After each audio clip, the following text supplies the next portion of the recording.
Hey guys, what is up and welcome to a new League of Legends video. So if you've been paying attention to the forums, maybe looking at certain posts around the internet or seen the recent LCS games, well, you've noticed probably something very interesting. In NRG's game, Ganked by Mom ended up picking Zed for the mid lane, but he didn't build Zed in a very normal or usual type way. Instead, he actually ended up building him as a sort of tank, off-tank bruiser type Zed. Now obviously doing something that is not really common, especially on an assassin champion, will get people talking. And I'm sure not only do a lot of people want to actually try this for themselves and see is this really that good, but also they want to really understand it. Why is it good? When or why should I play it? And for the most part, how do I play it? So like the runes, the masteries, items, and all that good stuff. Well, don't worry, I got you guys covered. I jumped into a few games right away, tested it out for myself, and here I am with this video. We'll start the video off by showing you the build, the runes, and the masteries so you can take it into your games and actually understand what the build is. And following that, we will be discussing this build, talking about if it's good, if it's bad, when it's good, when it's bad, and I'll give you my final rating at the end of the video. So very quickly, the question of this video is going to be, what are your thoughts on this tanky bruiser type Zed build?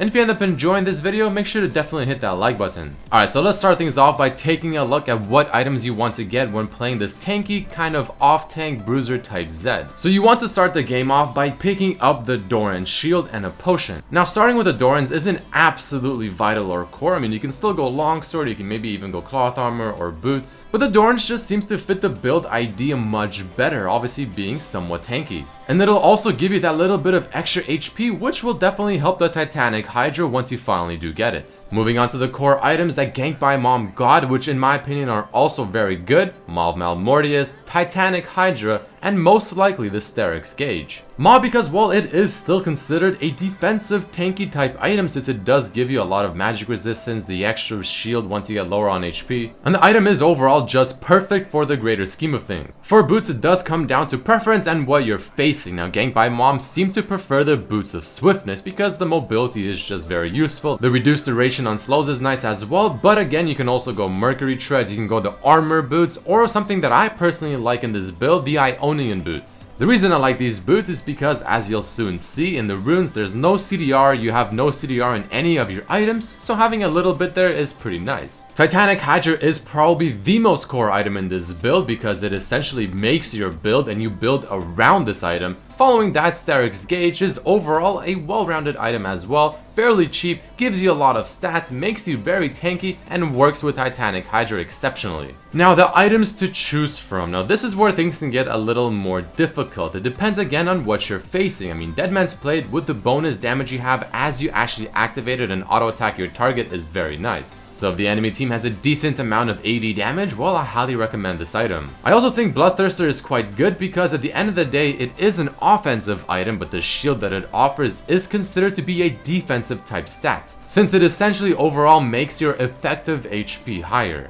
Mercurial Scimitar is not a bad choice either, and I usually recommend getting Black Cleaver as probably your final item or maybe your fifth item. At the end of the day, having some of that armor penetration is still quite good, and Black Cleaver offers quite a decent amount of HP, scaling well with your Titanic Hydra. So the idea here is for your other items to choose from, if the item has a combination of HP with some offensive stats, so like Deadman's or Black Cleaver, it will probably work quite well in the build. But now that we got that out of the way, I'm sure a lot of you are wondering, what are the runes and masteries? So let's cover that next. So taking a look at the masteries first, 12, 18, 0 seems to be the choice of masteries for Ganked by Mom. At the end of the day, it does make sense. I mean, the attack speed is actually quite nice, and I'll explain why in a bit. The extra HP gained in the lane will help you with that as well. I mean, the extra damage from 5% if you kill 5 different people will be nice. Thunderlords being absolutely vital. It just simply works. Now, if you want, you can definitely take the 12 points from Ferocity and put it in the defensive tree instead. I don't think it'll make too much of a difference as long as you have 18 points in the cunning tree. But taking a look at the runes, now this is where things were a little bit interesting. So his runes in his LCS game were flat AD reds, flat armor yellows, flat MR blues, and flat attack speed quints. So when it comes to changing things up here, if you really want to, you can probably switch out the flat armor yellows for HP per level instead to further synergize with your Titanic Hydra. But keep in mind that those HP per level yellows won't really help you too much in the laning phase. And for the blues, if you really want to, you can probably take them out and put in some CDR, but it shouldn't matter too much. Now the part to me that's interesting is the quints. He ended up going for the 14% increased attack speed, or in other words, having 4.5 on all 3 of the quints. So when testing this out, I have to say I was pleasantly surprised at how fast the attack animation in the laning phase felt when CSing. It just felt really nice and smooth, so it's just one of those things you gotta go into a game and try it out for yourself. But if I were to guess, his reasoning for running the attack speed quints is because, again, you are tank Zed, and a lot of your damage, especially after you use your ultimate, is going to be coming from the Titanic Hydra active. So the extra attack speed will make you have your attack with the Titanic Hydra bonus damage applied to your target faster. And at the end of the day, with a tanky Zed build, having the extra attack speed will mean that you'll probably have more sustained overall DPS done. So when you really think about it, it does make sense. So now that you have a basic idea on how the build can look like, let's talk more about it. When is it good? Is it actually even good? Is it worth playing?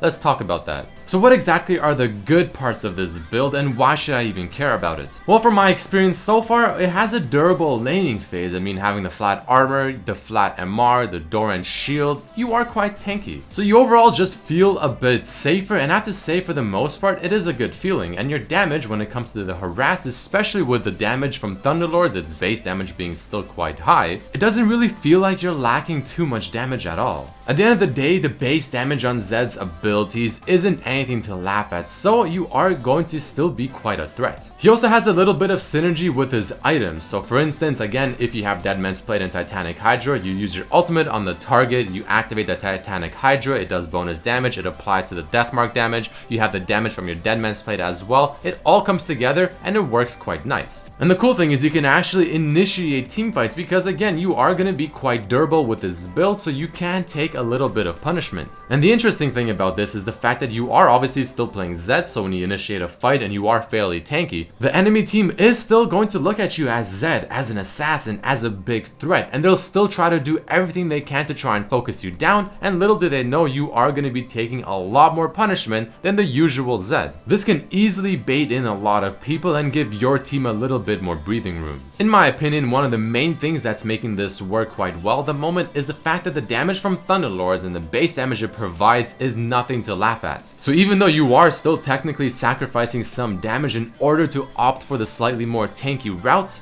the Thunderlord's damage is still kind of keeping you up there to the point where your damage is still very much relevant. It can snowball quite well, obviously not as strong as just going full assassin type Zed, but again, you are going to be snowballing decently well. Your mid game will still be very strong. And I will admit that I was surprised at how strong the mid game was, even though I did have a decent amount of tanky type items. So it just overall feels very annoying to play against, and I wouldn't want to face this at the very moment. So if your team has a ridiculous amount of damage and maybe you can use a little bit of extra tankiness within the team, this is probably a decent option. But taking a look at the other side of the coin, the bad things, the negatives of this build, and reasons why maybe you won't want to play it. First and foremost, it scales very poorly into late game, so if you get to 45 minutes or so, well, you're not going to be doing a lot of damage, you're not scaling very well, you are going to be tanky, but you don't have a lot of CC in your kit, so you aren't going to be very useful. So try not to make the game last that long. Also, Sterek's Gauge, even though it is a fairly decent item on Zed because the item is just so darn good, it's not as amazing on Zed specifically. And the reason for that is because pretty much every single Zed ability except for his ultimate is scaling off of bonus attack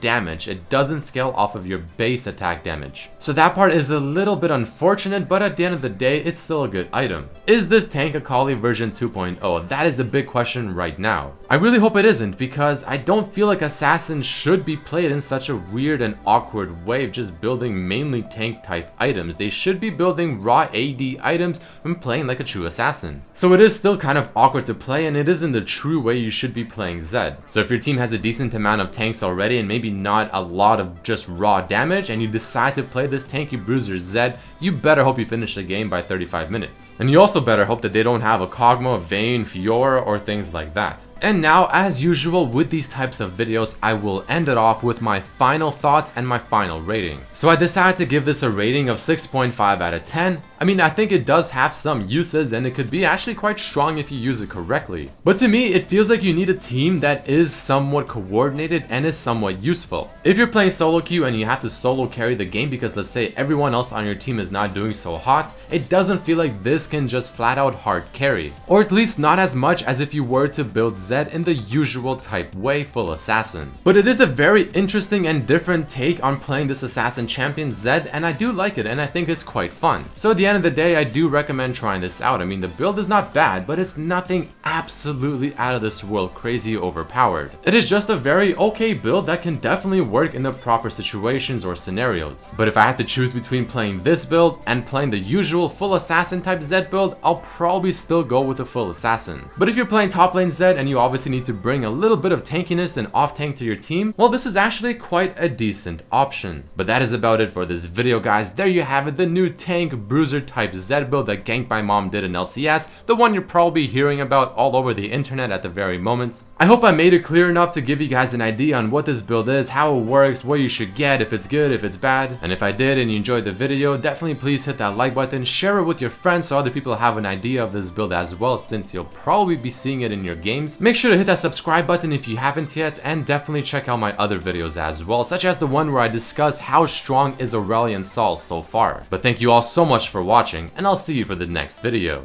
Peace.